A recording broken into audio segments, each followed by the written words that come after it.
Bonjour, vous pouvez vous asseoir. Nous allons corriger les exercices qu'il fallait faire pour aujourd'hui. Avant ça, bien sûr, calcul mental. Convertir 137 mètres carrés en hectares. N'oublie pas de faire pause. Calcul suivant. Complétez ce tableau de proportionnalité.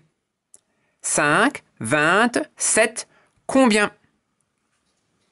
Faites pause. Quel est l'aire du triangle ABC? Les côtés du triangle ABC, AB égale 6 cm, BC égale 10 cm, AC égale 7 cm et la hauteur AH égale 5 cm. Faites pause. Et dernier, 3 élèves sur 5 sont fatigués. Quel est le pourcentage d'élèves fatigués? Faites pause et quand vous avez fini, nous allons directement passer au corrigé. Convertir 137 mètres carrés en hectares.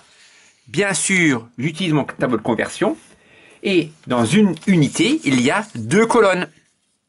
Donc je place dans mon tableau 137 mètres carrés. Le chiffre des unités est un 7, le chiffre des dizaines est un 3 et le chiffre des centaines est un 1. Et moi, je veux en hectares. Hectare, c'est pareil que hectomètre carré. Et donc 0 unité, 0 dixième, 1 centième, 3 millièmes et 7 dix millièmes. Donc 137 mètres carrés. 137 mètres carrés est égal à 0,0137 hectares ou hectomètres carrés. Il faut à présent compléter ce tableau de proportionnalité. Là, c'est assez simple. On voit ici que 20, c'est 4 fois plus que 5. Et donc, il faut faire 7 fois 4, qui fait 28. Je peux également trouver le coefficient pour passer la première à la deuxième colonne. 7 divisé par 5 est égal à 1,4.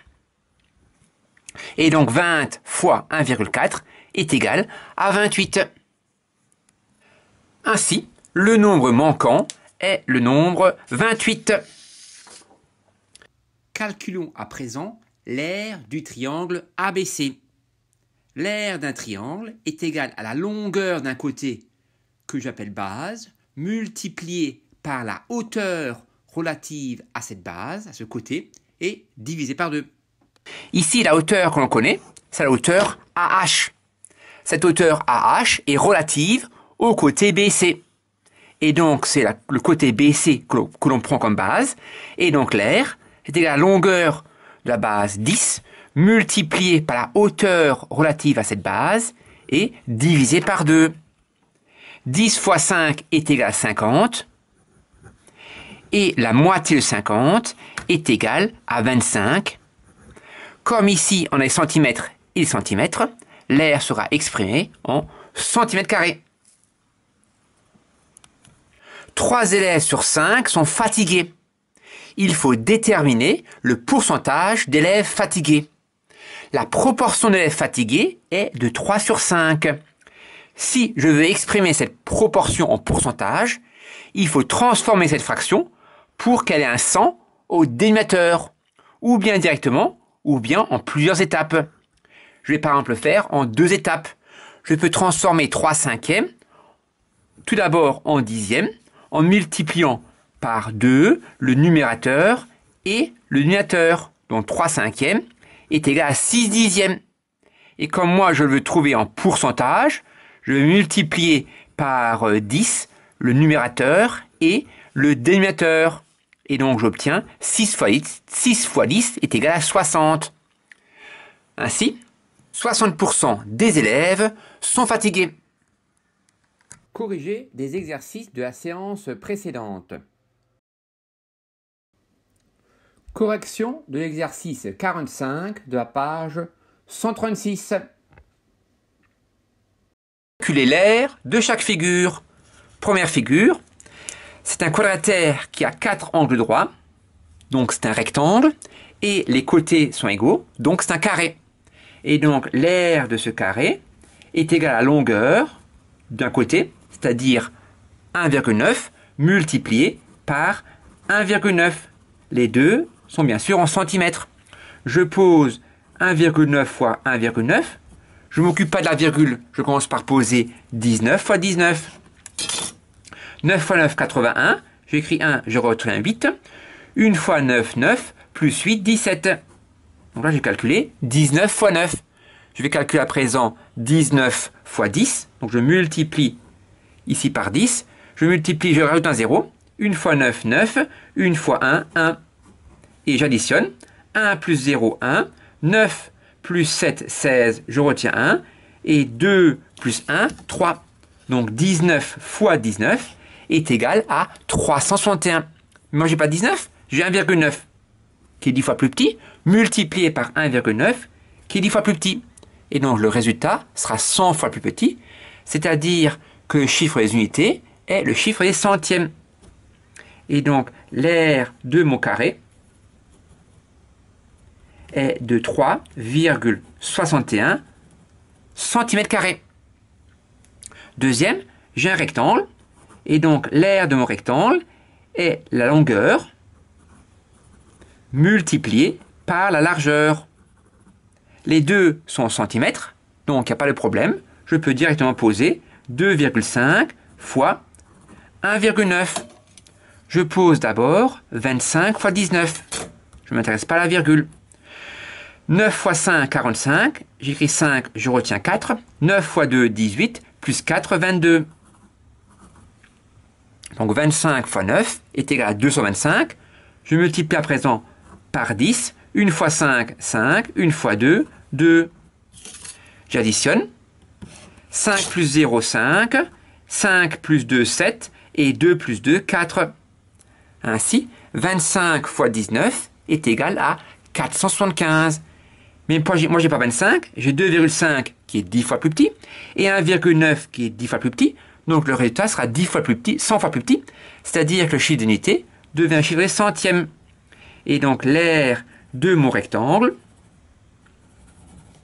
est de 4,75 cm². Suivant, l'aire de mon triangle rectangle. L'aire d'un triangle rectangle est la longueur, ici 2,2 cm, multiplié par la largeur 1,3 cm et divisé par 2.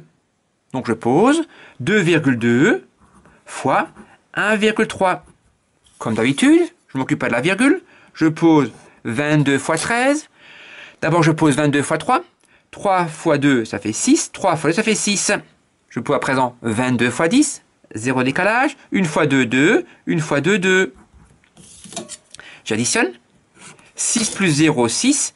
6 plus 2, 8. Et 2 plus rien, 2. 22 fois 13 est égal à 286. Mais moi, je n'ai pas 22, j'ai 2,2 et j'ai ici 1,3.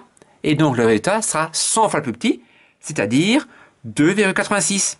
Et donc, l'aire de mon triangle est de 2,86 cm² divisé par 2. Il ne faut pas oublier de diviser par 2, car l'aire de mon triangle rectangle est la moitié, ici, de l'aire du rectangle. Et la moitié de 2,86 est 1,43. 1,43 cm². Donc l'aire de mon triangle, 1,43 cm². Et dernière figure de cet exercice, l'aire d'un triangle quelconque. L'aire d'un triangle quelconque est la longueur d'un côté, qu'on appelle base, multipliée par la hauteur relative à cette base. Ici, la hauteur 1,6, c'est la hauteur relative au côté de 2,9. Et donc l'aire est 2,9 la base, multiplié par la hauteur correspondante 1,6 et divisé par 2. Je pose bien sûr 29 fois 16. Je m'occuperai de la virgule après. Je pose 29 fois 6. 9 fois 6, 54. J'écris 4, je retiens 5. 6 fois 2, 12. Plus 5, 17. Je pose à présent 29 fois 10, 0 décalage, 1 fois 9, 9, 1 fois 2, 2. J'additionne, 4 plus 0, 4, 9 plus 7, 16, je retiens 1, et 4. Ainsi, 29 fois 16 est égal à 464. Mais moi, j'ai pas 29, j'ai 2,9, donc 10 fois moins. Et j'ai pas 16, j'ai 1,6, donc 10 fois moins. Donc le résultat sera 100 fois plus petit. C'est-à-dire que le chiffre des unités devient un chiffre des centièmes. Et donc l'aire de mon triangle quelconque est de 4,64, bien sûr, divisé par 2. Et la moitié de 4,64 est 2,32. Donc l'aire de mon triangle est de 2,32 cm². Correction de l'exercice 10 de la page 131. L'aire d'un triangle est égale à la longueur d'un côté, multiplié par la hauteur relative à ce côté et divisé par 2. Donc ici, l'aire du triangle est égale à 3 cm, multiplié par la hauteur correspondante 1,8 cm et divisé par 2. 1,8 cm fois 3 cm est égal à 5,4 cm² et la moitié de 5,4 cm² est de 2,7 cm². Ainsi, l'aire du triangle est égale à 2,7 cm². Correction de l'exercice 27 de la page 134. Petit a, l'aire du triangle ABC rectangle en A est égale à 5 cm fois 3 cm divisé par 2. Car les côtés AB et les côtés AC sont les côtés de l'angle droit. 5 cm fois 3 cm est égal à 15 cm². Et 15 cm² divisé par 2 est égal à 7,5 cm². Et donc le triangle ABC, rectangle en A une aire de 7,5 cm². Question petit b. Le triangle EDF est un triangle quelconque. Donc son aire se calcule en multipliant la longueur d'un côté par la hauteur relative à ce côté et divisé par 2. Et donc là, dans ce triangle, on connaît la longueur du côté DE, qui mesure 8 cm. La hauteur relative à ce côté mesure 4 cm. Et donc l'aire est 8 cm fois 4 cm divisé par 2. 8 cm fois 4 cm est égal à 32 cm². Et 32 cm² divisé par 2 est égal à 16 cm². Et donc le triangle DEF a une aire de 16 cm². Et enfin, correction de l'exercice 46 de la page 136. Il fallait déterminer l'aire du triangle MNP de deux façons différentes. Première façon, on peut calculer l'aire du triangle MNP en ajoutant les aires des triangles MHN et MHP. L'aire du triangle MHN, rectangle en H, est 6 mètres fois 26 mètres et divisé par 2. Car les côtés NH et MH sont les côtés de l'angle droit du triangle MHN, rectangle en H. Or, 6 mètres fois 26 mètres est égal à 156 mètres carrés et 156 mètres carrés divisé par 2 est égal à 78 mètres carrés. Et donc l'aire du triangle MHN rectangle en H est de 78 mètres carrés. De plus, l'aire du triangle MHP rectangle en H est égal à 17 mètres fois 26 mètres divisé par 2, car les côtés MH et HP sont les côtés d'angle droit du triangle rectangle MHP rectangle en H. 17 mètres fois 26 mètres est égal à 442 mètres carrés, Et 442 mètres carrés divisé par 2 est égal à 221 mètres carrés. Et donc l'aire du triangle MHP rectangle en H est de 221 mètres carrés. Et donc l'aire totale du grand triangle MHP est égale à l'aire du triangle MHN plus l'aire du triangle MHP. Donc 78 mètres carrés plus 221 mètres carrés est égal à 299 mètres carrés. Deuxième méthode, on peut directement appliquer la formule pour trouver l'aire d'un triangle quelconque. En faisant la longueur d'un côté, multiplié par la hauteur relative à ce côté et divisé par 2. Dans cet exemple, on connaît la longueur de la hauteur MH. Cette hauteur MH est relative au côté NP.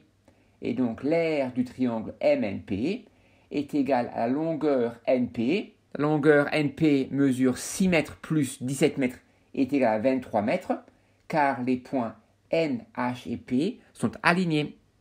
Donc l'aire du triangle MNP est égale à 23 mètres fois 26 mètres et divisé par 2. Or, 23 mètres fois 26 mètres est égal à 598 mètres carrés. Et 598 mètres carrés divisé par 2 est égal à 299 mètres carrés. On retrouve ainsi que l'aire du triangle MNP est égale à 299 mètres carrés. Aujourd'hui, nous allons nous intéresser à l'aire d'un disque. On peut apprendre une formule par cœur. Il est bien d'un peu la comprendre, d'un peu savoir pourquoi elle s'applique et comment on l'a trouvée. C'est ce que je vais essayer de vous expliquer rapidement. Puis, nous écrivons cette formule dans la partie leçon.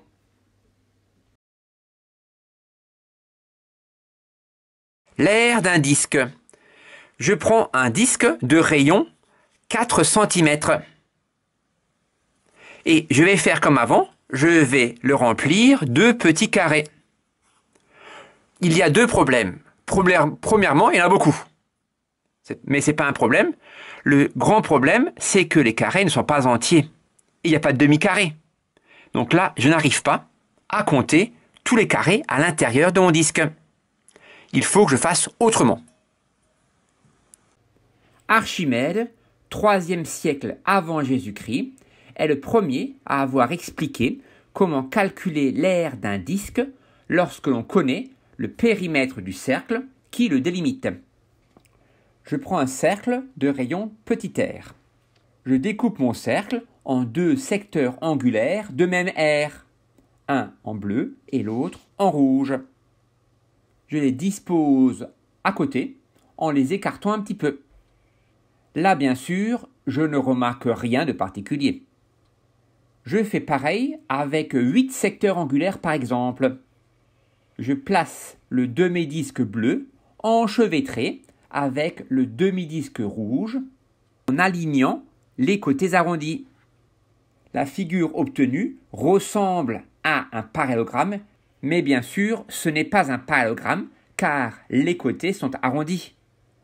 L'idée d'Archimède est que plus nous découpons de secteurs angulaires, plus la figure obtenue se rapproche d'un rectangle. Ce n'est pas une démonstration rigoureuse, mais c'est une impression. L'aire du rectangle se calcule en multipliant la longueur par la largeur. La longueur du rectangle est la longueur du demi-cercle bleu. Or, le périmètre du cercle entier est pi fois diamètre. Donc, la longueur du demi-cercle bleu est la moitié, c'est-à-dire pi fois rayon. La largeur du rectangle est égale au rayon du cercle, donc petit r. Ainsi, l'aire de mon rectangle, et donc l'aire du disque, est la longueur pi fois rayon, multipliée par la largeur, qui est égale à petit r, au rayon. Donc l'aire est pi fois rayon, fois rayon.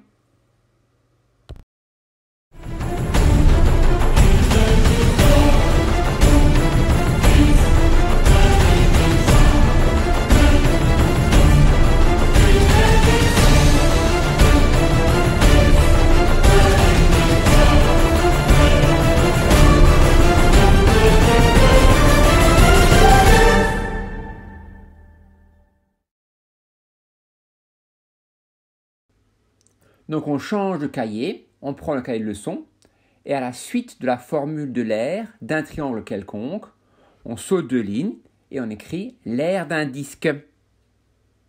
Un disque de centre O et de rayon petit r est l'ensemble des points dont la distance avec le point O est inférieure ou égale à r. Et l'aire d'un disque de rayon petit r est donnée par la formule grand A est égal à pi fois rayon.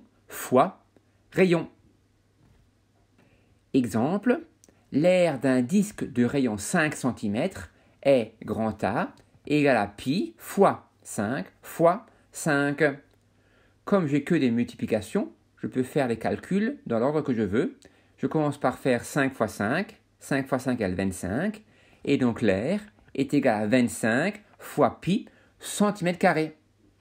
Pi, bien sûr, est égal à environ 3,14.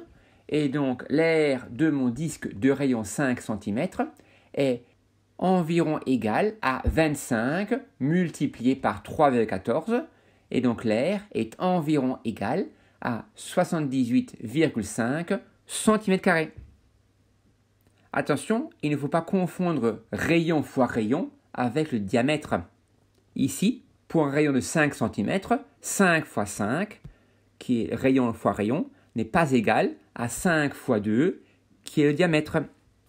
Pour finir cette séance, nous allons faire 4 exercices d'application de cette formule de l'aire d'un disque. Premier exercice, exercice 48 de la page 136. Il faut déterminer l'aire d'un disque de rayon 7 cm et l'aire d'un disque de diamètre 8 cm. Deuxième, l'exercice 50 de la page 136. Puis l'exercice 68 de la page 138. Et enfin, dernier exercice un peu plus long, l'exercice 95 de la page 142. Mais attention, en calculant l'aire et non le périmètre, comme c'est écrit dans le livre, car nous avions déjà calculé le périmètre de cette piste d'athlétisme. Voilà pour cette séance numéro 6. Je vous souhaite un bon travail et surtout une bonne journée.